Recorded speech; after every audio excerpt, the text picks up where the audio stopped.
Assalamualaikum warahmatullahi wabarakatuh. Ya, kita bertemu lagi di pertemuan yang kedua.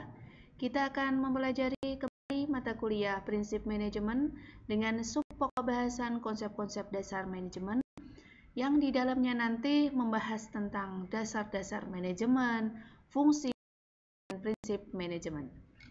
Oke, kita bisa langsung lanjut saja. Ya. Apa sih itu manajemen? Manajemen itu mempunyai beberapa definisi. Yang pertama, yaitu pengertian manajemen menurut Sawaljo Puspopranoto. Ini tahun 2006, halaman 99. Manajemen itu adalah proses untuk mencapai sebuah tujuan organisasi dengan bekerja bersama dan melalui orang-orang dan sumber daya organisasi lainnya. Jadi, manajemen itu tidak hanya berdiri sendiri oleh satu orang saja. Tetapi di sini nanti yang namanya manajemen itu sekumpulan dari beberapa orang. Dan biasanya bisa disebut dengan kata organisasi. Atau bisa juga misalkan di dalam sebuah perusahaan. Jadi manajemen itu adalah proses untuk mencapai sebuah tujuan organisasi. Kita bisa melakukan sebuah manajemen kalau di situ nanti kita mempunyai sebuah tujuan organisasi. Kalau di dalam sebuah organisasi atau di dalam sebuah perusahaan tidak memiliki sebuah tujuan organisasi, maka di dalam organisasi tersebut tidak bisa berjalan dengan baik. Itu tadi kalau menurut Sawaljo Puspopranoto. Yang kedua itu ada menurut Malayu Hasibuan. Manajemen itu adalah ilmu dan seni mengatur sebuah proses, yaitu kita bisa memanfaatkan sumber daya manusia dan sumber-sumber lainnya secara efektif dan efisien untuk mencapai satu tujuan. Jadi di dalam manajemen itu tadi ada seni untuk mengatur sebuah proses. Proses bagaimana kita bisa memanfaatkan sumber daya manusia ya, secara efektif dan efisien dalam mencapai suatu tujuan.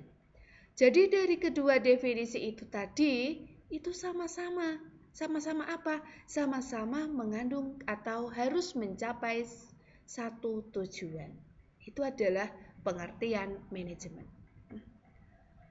Ada lagi pengertian menurut T. Hani Handoko.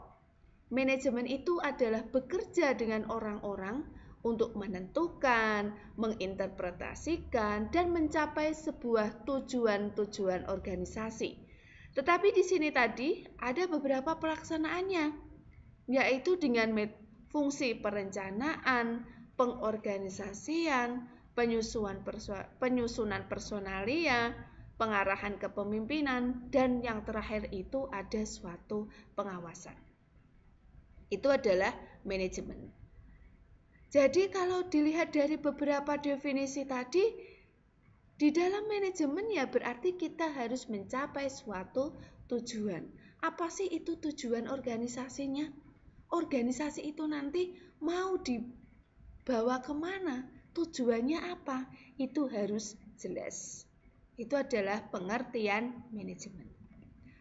Kemudian prinsip manajemen itu apa? Prinsip manajemen itu adalah dasar serta nilai yang menjadi intisari dari sebuah keberhasilan manajemen. Ya. Jadi prinsip itu adalah dasar. Kita harus memiliki suatu dasar. Dasar dari manajemennya itu apa? Ya, dasar dari manajemen itu seperti apa biar manajemen itu berhasil. Nah, ini adalah prinsip manajemen. Ini ada beberapa prinsip, ada 14.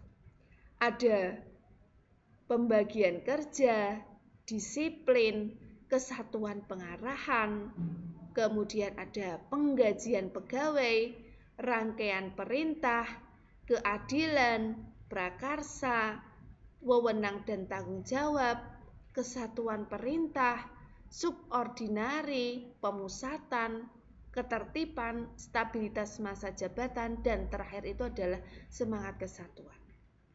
Jadi ada 14 macam prinsip manajemen yang biasanya digunakan di dalam sebuah organisasi.